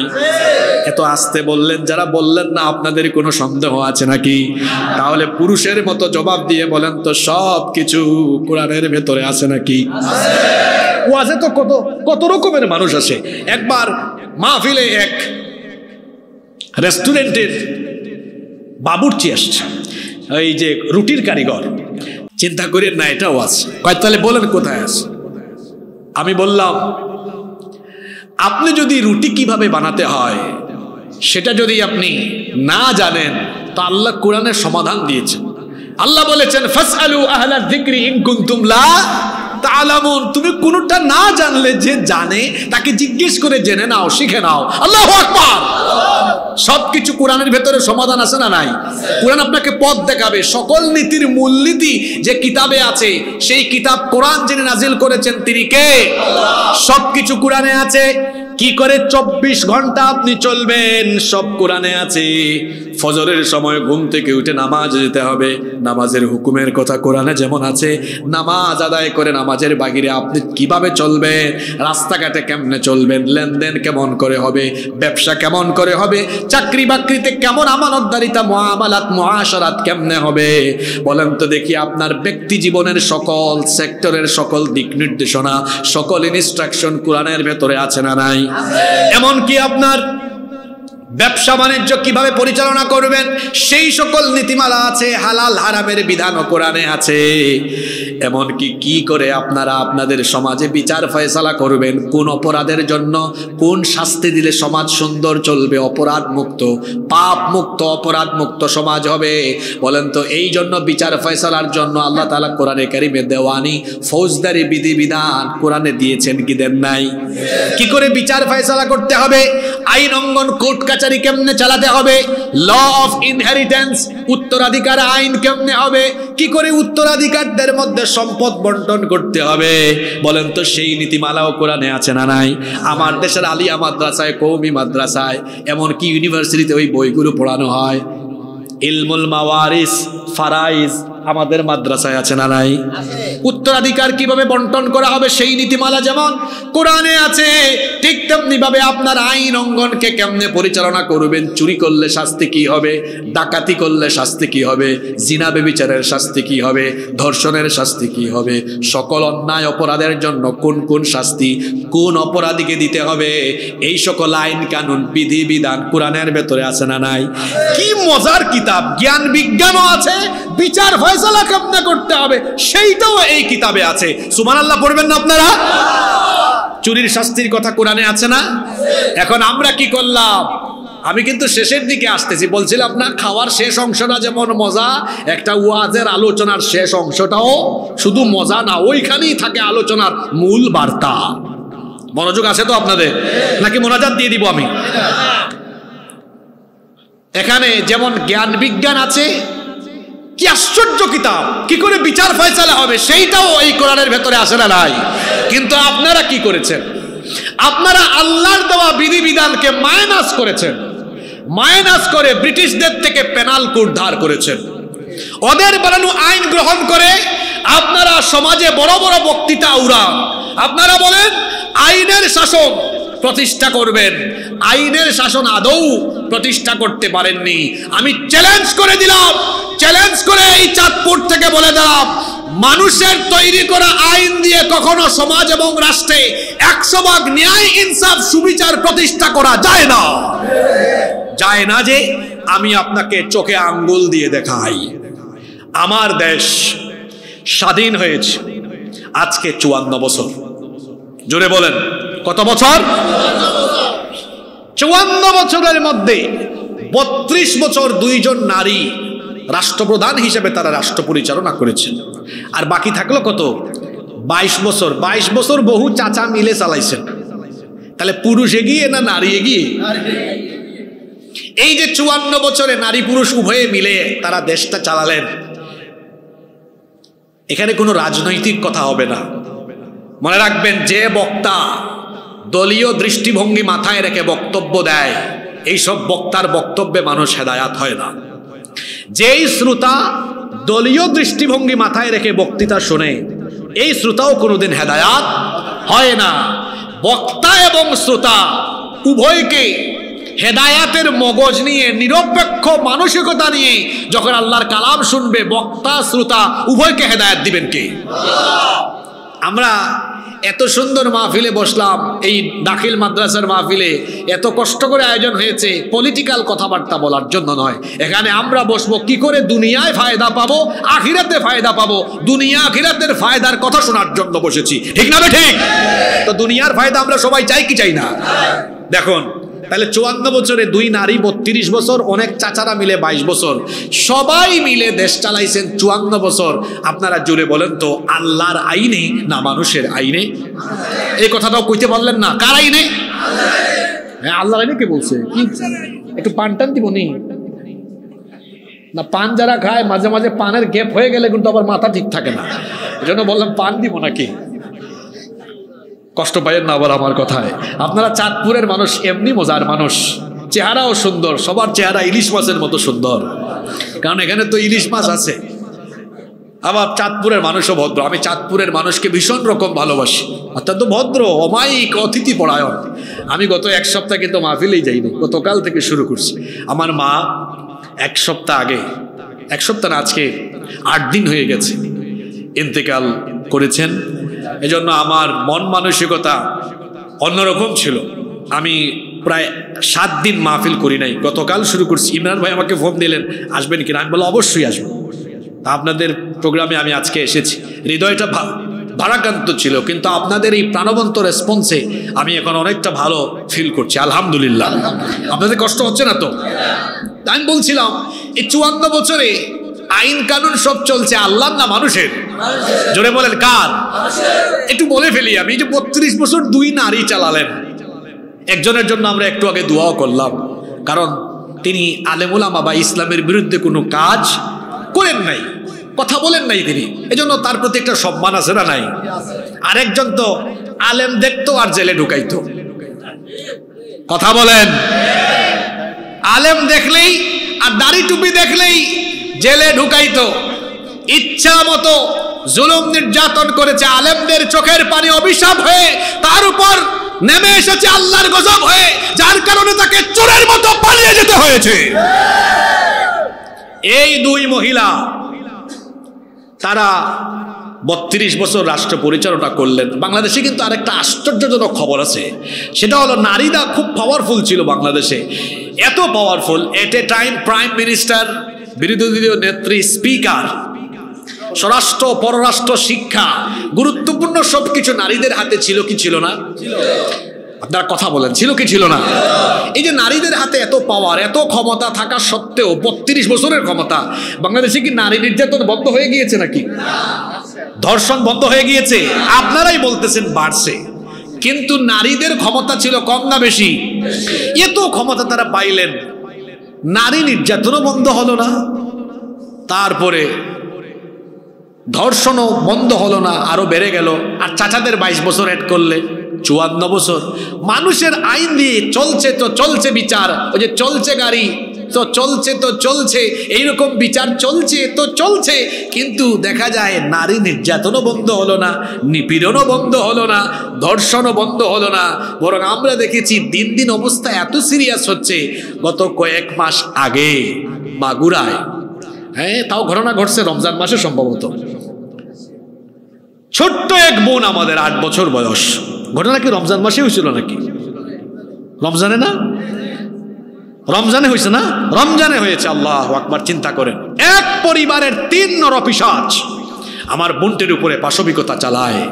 অতঃপর সে প্রায় 4-5 দিন হাসপাতালে থেকে খুব কষ্ট পেয়ে পেয়ে দুনিয়া ছেড়ে চলে গিয়েছে। আমার বোন এই নির্মম পরিস্থিতির শিকার হয়ে দুনিয়া থেকে চলে গেল। তার কবর হলো, কবরে এখন ঘাস উঠে গেছে। আপনারা বলেন আমাকে, তার ধর্ষণকারীরা এখনো বেঁচে আছে না নাই? কথা বলেন না কেন আপনারা? আদালতে আল্লাহর আইন না মানুষের আইন? আমার দেশে এমন কিছু বিশ্ববিদ্যালয় আছে যেখানে ধর্ষণের সেঞ্চুরি হয়েছে, আবার ধর্ষককে ফুলের মালা দেওয়া হয়েছে। কি আপনি কি মিথ্যা বললাম নাকি? আমার দেশে এমন কিছু ব্যবসায়ী আছে ধর্ষণের অভিযোগে অভিযুক্ত, টাকার গরমে আইনকে তার জুতার নিচে ফেলে দিয়েছে, তার কিছুই হয় নাই। এমন ব্যবসায়ী আছে না নাই? আমার দেশে এমন রাজনীতিবিদ আছে ধর্ষণের দায়ে অভিযুক্ত, ক্ষমতার ঠেলায় আইনকে জুতার নিচে কামড়ে ধরেছে, তার কিচ্ছু হয় নাই। এমন রাজনীতিবিদ আছে না নাই? এবার পুরুষোচিত কণ্ঠে আমাকে জবাব দিয়ে বলেন তো, আদালতগুলোতে চলছে আল্লাহর আইন না মানুষের আইন?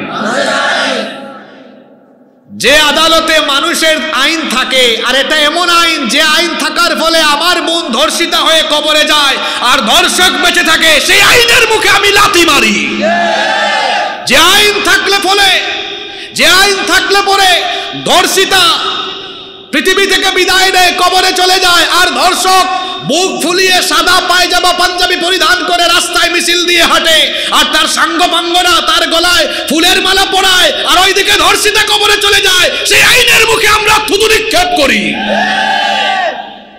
এবার বলেন দেখি, এর পরিবর্তে যদি আল্লাহর কিতাবের আইন, কোরআনের আইন থাকতো, জবাব আপনারাই দেন, কোরআনে ধর্ষকের শাস্তি কি?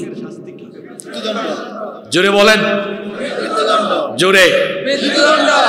কথাটা পূর্ণাঙ্গ হয় নাই আপনাদের। হ্যাঁ পাথর, ঠিক আছে পাথর মেরে, কিন্তু এখনো পূর্ণাঙ্গ হয় নাই। ওয়ালিয়াশহাদ আযাবাহুমা তাইফাতুম, হ্যাঁ ওইটা আপনি সংক্ষেপে বলেন, লাইভ মৃত্যুদণ্ড। কি মৃত্যুদণ্ড? যেমন কাশিমপুর কারাগারে অনেক ফাঁসি হয়, এটা কি আপনারা দেখেন বা টেলিভিশনে কি লাইভ দেখানো হয়? কোরআনের বিচার বড় সাংঘাতিক, খুব সাংঘাতিক। ধর্ষককে রজম করবেন বা মৃত্যুদণ্ড দিবেন, এটা গোপনে পর্দার আড়ালে লুকায়া না। কোথায়? জনগণের সামনে প্রকাশ্যে এই ধর্ষককে মৃত্যুদণ্ড দেওয়া হবে। কেন?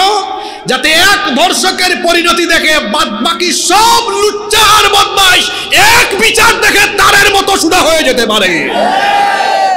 আপনারা বলেন তো, বাংলাদেশে যদি একটা বিচার এরকম কোরআন দিয়ে হতো, এই দেশে ধর্ষণ বন্ধ হতো কি হতো না? এই জন্য আমি দায়িত্বহীন ভাষায় বলছি, যতদিন পর্যন্ত বাংলাদেশে আল্লাহর আইন বাদ দিয়ে মানুষের আইনে বিচার চলবে, নারীরা লাঞ্ছিত হবে, ধর্ষিতা হবে। পার্লামেন্টে নারীরা ক্ষমতায় অংশগ্রহণ করে পার্লামেন্টে যাবে, কিন্তু নারীর অধিকার প্রতিষ্ঠিত হবে না। যদি নারীর অধিকার সুপ্রতিষ্ঠিত দেখতে চান, মানুষের তৈরি করা আইনকে লাথি দিয়ে বঙ্গোপসাগরে ফেলে দিয়ে আল্লাহর কোরআনের আইনকে গ্রহণ করে নিতে হবে, নইলে মুক্তি পাবেন না।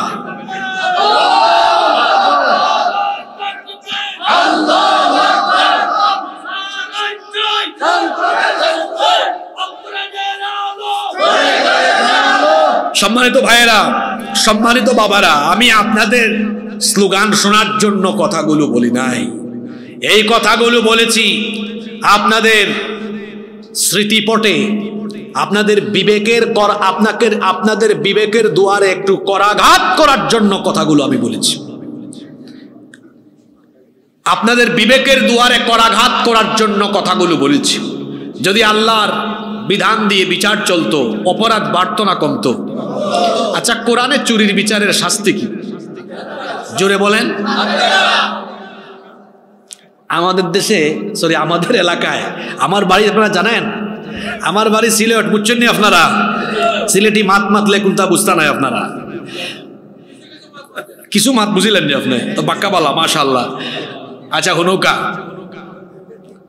শোনেন, আমার এলাকায় এক কুখ্যাত চোর জেলে গিয়েছিল, কিছুদিন আগে ছাড়া পাইছে। আমার দেশে মানুষের তৈরি করা আইন থাকায় দেখা যায় চোর ডাকাতেরা জেলে ঢুকে কয়েক মাস কয়েক বছর থেকে আবার কেমনি জানি কায়দা করে বের হয়ে যায়। আমি কি ভুল বলেছি? আপনারাই সাক্ষী দেন, আমি কি ভুল বলেছি? এর ফলে চুরি বাড়ছে না কমছে?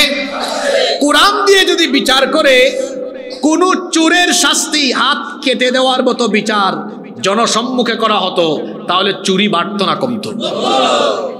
মক্কার সেই সমাজ, মদিনার সেই সমাজ ব্যবস্থায় চুরি ডাকাতি এগুলো হর হামেশা ব্যাপার ছিল। লুণ্ঠন, লুটতরাজ, ডাকাতি এগুলো ছিল সাধারণ এবং নিত্য নৈমিত্তিক ব্যাপার। কিন্তু আল্লাহর নবী যখন কোরআনের সমাজ প্রতিষ্ঠা করলেন, চুরি ডাকাতি এমন ভাবে কমে গেল, যারা ছিল মানুষের ধন সম্পদের চোর ডাকাত, তারা এবার কোরআনের ছায়াতলে এসে কোরআনের সমাজে দেখা গেল প্রত্যেকটি মানুষ মানুষের সম্পদের পাহারাদারে পরিণত হয়ে গেল। তাহলে কোরআনের মধ্যে, কোরআনের বিধানে, আইনে আমাদের সবার জন্য ফায়দা আছে না নাই? জুড়ে বলেন, ফায়দা আছে না নাই? কোরআনের বিচারে আবার কোনো স্বজনপ্রীতি নাই। মানুষের আইনে কিন্তু স্বজনপ্রীতি আছে। মানুষের আইনে এমন স্বজনপ্রীতি, যদি মানুষের আইন চলে সেখানে ক্ষমতাসীন ব্যক্তিদের পাওয়ার থাকে, তার সাঙ্গপাঙ্গ অপরাধ করলে উপর থেকে ফোন যাবে, মিয়া কারে ধরছো, চাঁদপুর থেকে ট্রান্সফার করে সিলেটে পাঠায়া দিব। চিনো আমারে? আমারে কিন্তু এলাকায় সবাই ভয় পায়। এত বড় সাহস কেমনে হয়েছে? একদম ট্রান্সফার খাগড়াছড়ি, আছে না নাই? এই হলো আল্লাহর আইন, এই হলো মানুষের আইন। যে সমাজে চলে সেখানে মানুষের দাপট চলে, আর যেখানে আল্লাহর আইন চলে সেখানের বিচার কেমনে হয়? দুইটা ঘটনা আমি বলবো, নাকি মোনাজাত দিয়ে দিব? শোনেন, সাইয়েদিনা আলী রাদিয়াল্লাহু আনহু, তিনি তখন খলিফা। আলী রাদিয়াল্লাহু আনহু তখন খলিফা। বাজারে গেলেন, বাজারে গিয়ে দেখলেন কিছুদিন আগে তার একটি লৌহ বর্ম চুরি হয়ে গিয়েছিল। দেখা গেল এক খ্রিস্টানের কাছে এই লৌহ বর্ম। তিনি গিয়ে বললেন, কি ব্যাপার, এই লৌহ বর্মটা তো আমার, এটা তুমি কোথায় পেয়েছো? সেই খ্রিস্টান বলল, কে বলেছে এটা আপনার? এটা তো আমার। এখন বলেন তো জিনিস কয়টা? দাবি করে কয়জন? সমস্যা আছে না নাই? এখন একজন দাবি করে, উনি সাধারণ কেউ নন, উনি হলেন মেম্বারও না, চেয়ারম্যানও না, এমপিও না, মন্ত্রীও না, সরাসরি রাষ্ট্রপ্রধান। আল্লাহু আকবার। আর আরেকজন এটা তার জিনিস দাবি করে, সে কিন্তু সাধারণ একজন জনগণ, সাধারণ একজন মানুষ। রাষ্ট্রপ্রধান হিসাবে তার ক্ষমতা ছিল। আমার দেশে তো মেম্বার চেয়ারম্যানের এত ক্ষমতা, কথা না শুনলে বলে থাপ্পড় দিয়ে গাল ফাটাই দিব। সেইখানে রাষ্ট্রপ্রধান তিনি বললেন এটা আমার। আর সাধারণ ওই নাগরিক যে কিনা ছিল খ্রিস্টান, সে বলল না এটা আমার জিনিস। একজনের দাবি করে কয়জন? এখন রাষ্ট্রপ্রধান তিনি লক্ষ্য করলেন এখানে তো একটা ঝামেলা হয়ে গেছে। তিনি জোর করে সেটা কেড়ে নিলেন না, বললেন দেখো, যেহেতু এই একই জিনিস তুমিও দাবি করছো আমিও দাবি করছি, চলো আমরা বিচারকের কাছে আদালতে চলে যাই, আদালতেই ফয়সালা হবে জিনিসটা কার। উভয়ে মেনে নিলেন। সে তখন প্রধান বিচারপতি ছিলেন কাজী সুরাই রাদিয়াল্লাহু আনহু, তিনি ছিলেন প্রধান বিচারক। প্রধান বিচারক বললেন মামলা কি?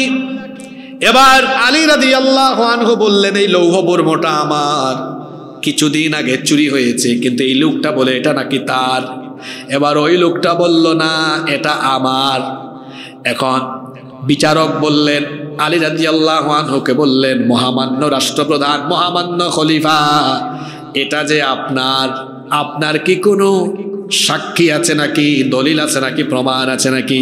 তিনি বললেন, হ্যাঁ অবশ্যই আমার সাক্ষী আছে। প্রধান বিচারপতি বললেন, ঠিক আছে, আপনার সাক্ষী কারা, তাদেরকে নিয়ে আসেন। এবার খলিফা বললেন, আমার সাক্ষী হলো আমার ছেলে এবং আমার ভৃত্য, আমার চাকর। প্রধান বিচারপতি বললেন, আপনি কি রসুলের বিচারের নমুনা জানেন না? আল্লাহর নবীর বিচারের নমুনা হলো, আল্লাহর নবী বিচার শিখিয়েছেন আমাদেরকে, পিতার জন্য পুত্রের সাক্ষ্য গ্রহণযোগ্য নয়, মনিবের জন্য চাকরের সাক্ষ্য গ্রহণযোগ্য নয়। কারণ পিতা পুত্রের পক্ষে সাক্ষ্য দিতে পারে, মনিবও তার চাকরি বাঁচানোর জন্য, চাকর চাকরি বাঁচানোর জন্য মনিবের পক্ষে সাক্ষ্য দিতে পারে কি পারে না? কি সুন্দর বিচার! তিনি বললেন, আপনার এই দুইজন সাক্ষী আদালতে গ্রান্টেড হবে না, অন্য কোনো সাক্ষী থাকলে নিয়ে আসেন। খলিফা বললেন, না, এছাড়া আমার তো আর কোনো সাক্ষী নাই। দেখেন, রাষ্ট্রপ্রধান হিসেবে ক্ষমতা ছিল যে আপনাকে আমি নিয়োগ দিয়েছি, আমি যেমনে বলবেন বিচার এমনিই করবেন। আপনি কি দেখেন না, চোখে আঙ্গুল দিয়ে দেখায়, মানুষের তৈরি করা আইন যেখানে চলে, উপর থেকে যে আদেশ আসে, বিচারকরা রায় হিসাবে অনেক সময় সেটা লিখে আপনাকে স্কাইপি কেলেঙ্কারির কথা আর সিনহার কথা মনে করায় দিলাম। উপরের মহলের আদেশে আল্লামা সাঈদীর ফাঁসির রায় লেখা হয়েছে। মানুষের আইন চললে পরে উপর থেকে যেটা আদেশ আসে কলম দিয়ে ওইটাই লিখা অনেক সময় হতে থাকে।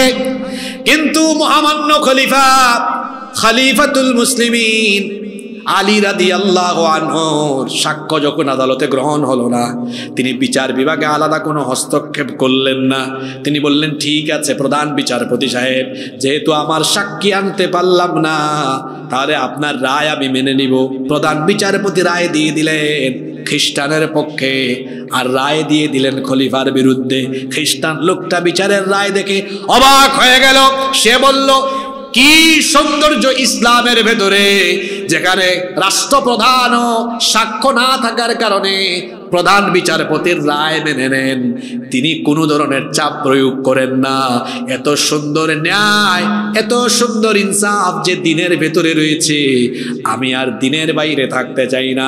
মহামান্য প্রধান বিচারপতি, লৌহ বর্মটা আমার না, আমি চুরি করেছি, এটা উনারে এটা দিয়ে দেন।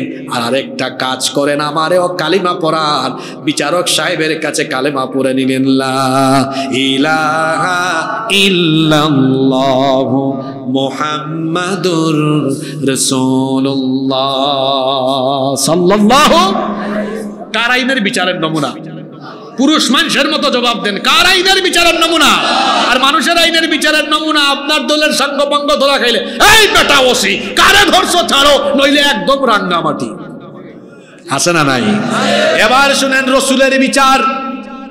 আল্লাহর নবীর আদালতে একবার মাখজুমিয়া গোত্রের কুরাইশি একজন মহিলাকে আনা হলো।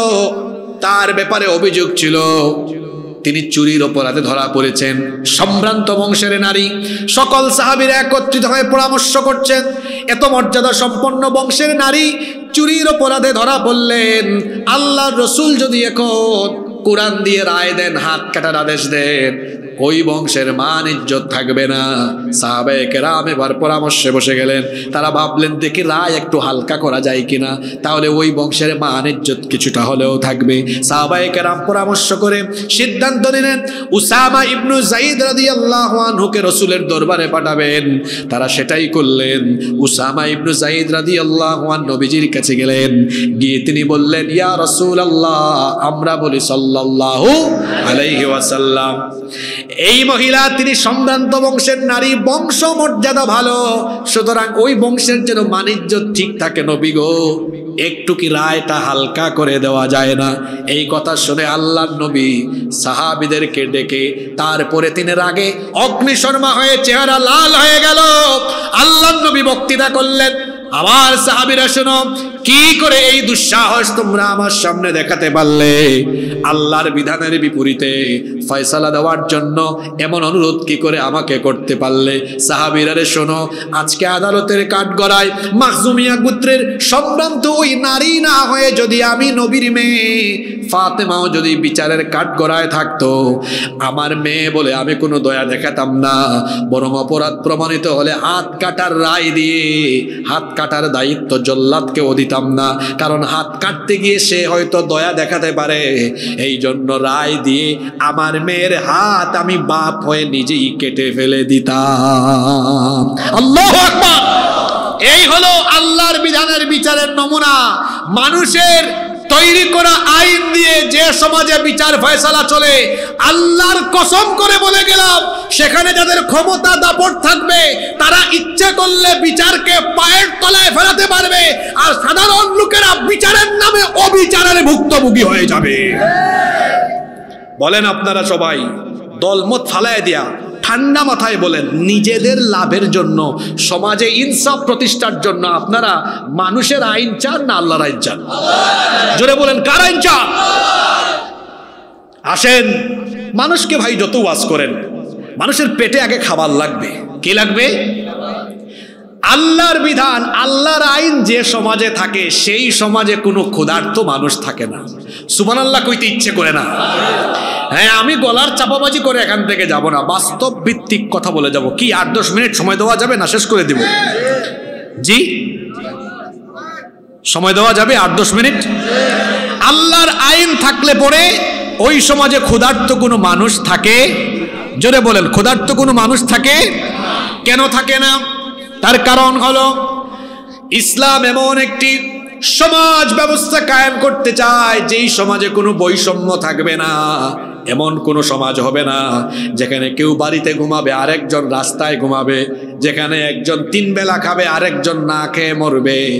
এই রকম বৈষম্যের সমাজ ইসলাম চায় না, বরং ইসলাম বৈষম্যহীন, ক্ষুধামুক্ত, দারিদ্রতা মুক্ত, স্বনির্ভর, সমৃদ্ধ একটি সমাজ প্রতিষ্ঠা করতে চায়। এই জন্য ইসলাম এত সুন্দর অর্থনৈতিক মুক্তির বিধান দিয়েছে।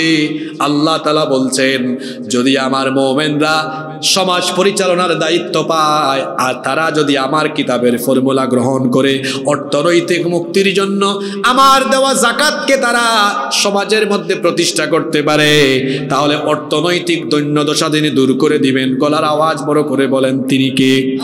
রব্বুল আলামিন কোরআনুল কারীমের 22 নম্বর সূরা সূরাতুল হাজের মধ্যে বলছেন, আল্লাযীনা ইম্মাক্কান্নাহুম ফিল আরদি আকামুস সালাতা ওয়া আতাউয যাকাতা ওয়া আমারু বিল মা'রুফি ওয়া নাহাউ আনিল মুনকার ওয়ালিল্লাহি আকিবাতুল উমুর। কোরআনে কারীমের 22 নম্বর সূরা সূরাতুল হাজের 41 নম্বর আয়াত আল্লাহ তাআলা বলছেন, মুমিনদেরকে যদি আমি সমাজ আর জনপদ পরিচালনার দায়িত্ব দেই, 1 নম্বরে তারা সালাত কায়েম করবে, 2 নম্বরে তারা যাকাত ভিত্তিক অর্থনীতি প্রতিষ্ঠা করবে। একটা বিষয় আপনারা খেয়াল করেন, আল্লাহ কোরআনের যেখানে বলেছেন নামাজের কথা সেখানেই বলেছেন আল্লাহ যাকাতের কথা। আবারও বলছি, যেখানেই আল্লাহ বলেছেন নামাজের কথা সেখানেই বলেছেন কিসের কথা? জোরে বলেন, কিসের কথা?